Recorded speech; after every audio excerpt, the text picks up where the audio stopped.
Témoignage authentique, délivré de la folie, de la sorcellerie et de 40 ans de maraboutage.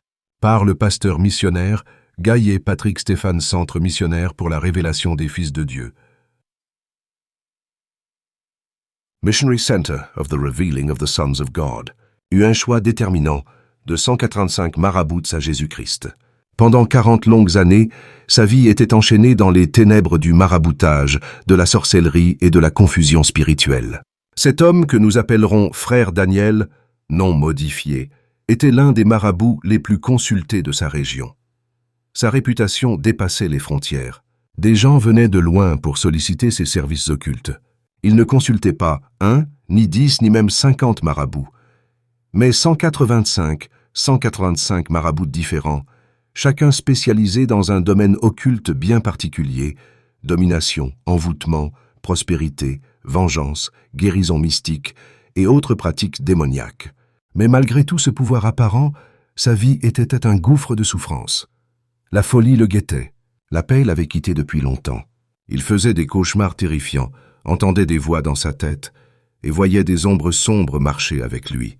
Il avait tout ce que les fétiches pouvaient offrir en apparence: argent, crainte des hommes, consultation constante. Mais il n'avait ni repos, ni paix intérieure, ni salut. Un jour, alors qu'il était au bord du désespoir et de la confusion mentale, il entendit parler d'une réunion de prière organisée par des serviteurs de Dieu, où Jésus-Christ guérissait, délivrait et transformait des vies sans rien exiger en retour.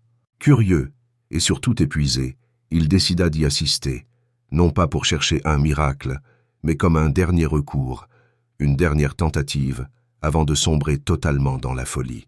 Lorsqu'il arriva, il fut accueilli avec amour, et la parole de Dieu commença à pénétrer son cœur endurci par les années de ténèbres. Ce jour-là, pendant la prière, une seule prière, sans offrande, sans consultation mystique, Jésus-Christ est entré dans sa vie et l'a totalement délivré. Il tomba en larmes, non pas par émotion, mais parce que les chaînes invisibles qui le liaient se brisèrent à l'instant même. Il sentit une chaleur l'envahir, une lumière intérieure chasser les ténèbres qu'il portait depuis 40 ans.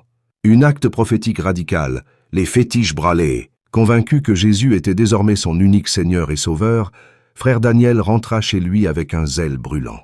Il rassembla tous ses fétiches, objets occultes, livres de sorcellerie, poudres mystiques, gris-gris, statues et talismans, d'une valeur totale, estimée à plus de 6 000 FCFA, environ 9 160 €, 10 $ américains.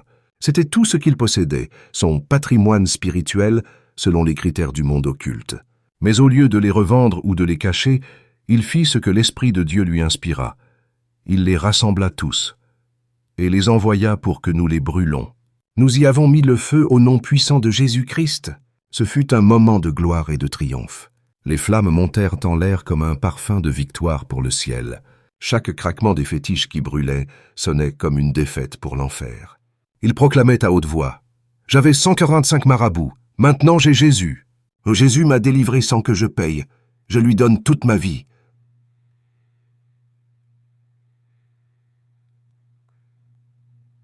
Une vie transformée à jamais.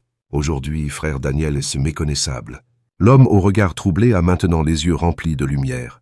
Celui qui redoutait les sorciers est devenu un soldat de Christ, témoin ardent de la puissance de l'Évangile. Il témoigne partout où il va. Jésus est Seigneur. Jésus sauve et il délivre. À Jésus soit toute la gloire. Chiti. Son témoignage est un cri d'espoir pour tous ceux qui sont encore liés par les chaînes de la sorcellerie, du maraboutage, des alliances démoniaques et des pratiques occultes. Si Jésus-Christ a pu libérer un homme qui avait 185 marabouts derrière lui, il peut te délivrer toi aussi, peu importe la profondeur de ton esclavage spirituel. Acts 19, 18-19 LSG. Et plusieurs de ceux qui avaient cru venaient confesser et déclarer ce qu'ils avaient fait. Et un grand nombre de ceux qui avaient exercé les arts magiques ayant apporté leurs livres, les brûlèrent devant tout le monde. On en estima la valeur à 50 000 pièces d'argent. Adiam. Tu es toi aussi lié? Tourne-toi vers Jésus dès aujourd'hui. Il ne te demande ni argent, ni offrande mystique. Il veut seulement ton cœur. Il est le seul vrai libérateur, le Seigneur des Seigneurs, et le nom au-dessus de tout nom. Que Dieu vous bénisse abondamment. Si vous avez besoin de la prière, des enseignements, si vous avez un témoignage, ou vous voulez faire un don ou une offrande, veuillez prendre les contacts ou nos canaux de communication dans la description de la vidéo.